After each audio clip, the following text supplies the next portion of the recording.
Ukraine obviously must be defended as such.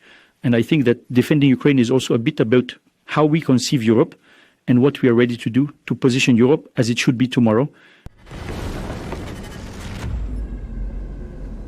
Hi guys, welcome back to Warthog Defense, welcome back to the channel. I'm Seth. Ukrainian forces have struck back on Russian force and drone operators responsible for that attack in Kherson region. Using FPV drones, they eliminated a crew behind the strike that killed a 1-year-old boy and injured his grandmother in the village of Pravdine. This operation was both a military response and message that such crimes won't go unanswered. Ukrainian soldiers successfully destroyed a crew of Russian drone operators with FPV drones, those directly involved in the fatal attack on a child in Kherson Oblast on July 9th, Ukraine's General Staff reported. The attack, which struck the village of Pravdin in Kherson Oblast, killed a 1-year-old boy named Dmitro and injured his grandmother. The strike was carried out by a Russian kamikaze drone of the Molniya type, which directly hit the courtyard of a residential building. The southern Ukrainian city of Kherson and its surrounding region has frequently come under Russian fire since Ukrainian forces liberated the city from occupation in November 2022. Russian troops continue to routinely attack the area with artillery and drones from across the Dnipro River. Following the attack, intelligence from the defense forces of Ukraine established that the drone had been launched from the occupied city of Holapristan. During a subsequent operation, the Ukrainian military identified the Russian drone operating crew's precise location, a 5-story non-residential building situated in the center of Holapristan. Intelligence determined that the drones had been launched from within this structure. The Ukrainian military deployed 5 FPV drones, 4 of which precisely impacted the target, according to the General Staff. Post-operation monitoring has revealed no further drone launches originating from the facility. Regional Governor Alexander Prokudin responded to the operation on July 11th. Dmitro should never have been a target. I thank our soldiers for their just retribution. No occupier who brought death and destruction to our land will escape punishment. Ukraine will contract all available volumes of priority types of drones. Production figures this year will exceed earlier plans. Ukrainian President Volodymyr Zelensky said, "First, drone contracting and production. I instructed that all available volumes of priority drone types be contracted, and we are also working separately with European partners on financing," the Ukrainian president said. According to Zelensky, this year there should be significantly higher production and delivery of drones to the military than initially planned. We are also preparing unconventional steps to strengthen our defense, expanding the geography of such support, he added. A week ago, Zelensky said Ukraine plans to manufacture hundreds of thousands of interceptor drones this year. He noted that the number of Russian Shaheds shot down will increase. The main component is interceptor drones. They have already proven themselves in Ukraine. We have tested these drones from several companies. Now we have signed a very serious contract. We are counting heavily on shooting down a large number of Shaheds, the Ukrainian president said. In addition, recently Zelensky wrote on social media that Ghana is ready to finance drone production for the armed forces of Ukraine. French Army General and Chief of the Defense Staff Thierry Burkhardt explained why Russia can't be allowed to win in Ukraine. Russia is a lasting threat. The war in Ukraine is existential for Russia.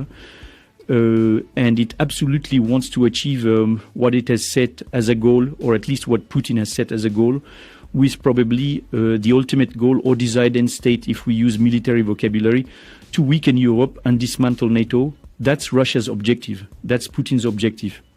To achieve this, she has established with the war in Ukraine and restructured quite quickly and efficiently a war economy that is operating at full capacity today. This war economy, I think today, is part of the equation that sustains the Russian economy. And so there is no reason or even a form of impossibility to stop this abruptly. This means that Russia will continue to rearm at this pace. And so despite the losses it suffers, the incredible losses, nevertheless, before the year 2030, it will again form a force, a real threat to our borders on the eastern flank of Europe. One can well understand that in Ukraine, on one hand, the security of Europe is at stake. But I also think actually the position of European countries in the world of tomorrow, in the world we are describing today. And if the endpoint in Ukraine was a Russian victory and a Ukrainian defeat, in fact, we often say that it is a Western defeat. I think it would, due to the American stance, increasingly become something that would be a true European defeat. And that European defeat, in fact, we would enjoy it and accept it. So Ukraine obviously must be defended as such. And I think that defending Ukraine is also a bit about how we conceive Europe and what we are ready to do to position Europe as it should be tomorrow and live amidst today's world. And you understand well that if it were not the case, I think to use an image that has already been used, we would become a bit like herbivores in a world of carnivores. And it's not a very comfortable position to find oneself at the end of the food chain. So for that reason, we must be extremely vigilant. Russian propagandists are mocking President Trump. Sometimes you listen to Trump, right? But then you look at the actions of Biden. Why? Because everything is contradictory. On Monday won't give, on Tuesday will give. That there are rockets, weapons, and so on. And it feels like he has something, a bit from Odessa. When journalists ask him, yes or no, yes, he replies, maybe. And what this maybe is not completely clear. The Senate Armed Services Committee has approved a draft national defense bill that allocates $500 million in military aid to Ukraine for fiscal year 2026, Reuters reported.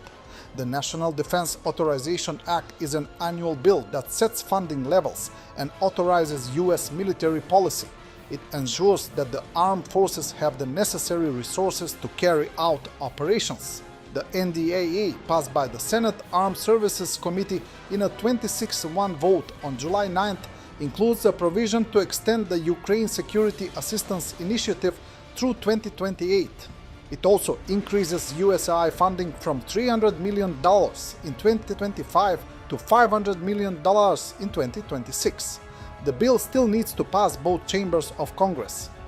The House of Representatives version maintains Ukraine aid at $300 million.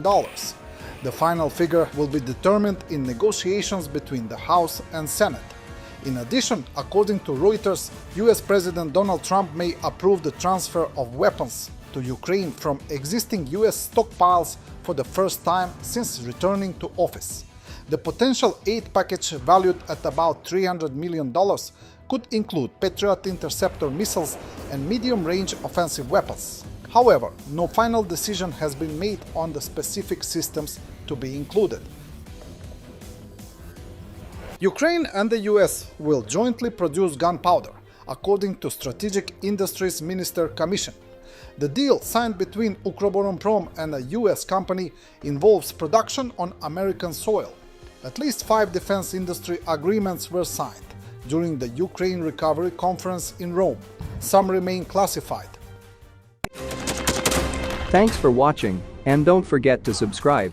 Also, if you want to support Warthog Defense, please become our member and get early access to new videos, exclusive members-only videos, and become administrator in comment section. The membership link is in the description. Every day. We had a guy last week at 6 rescues in 6 days. He's doing the job every day.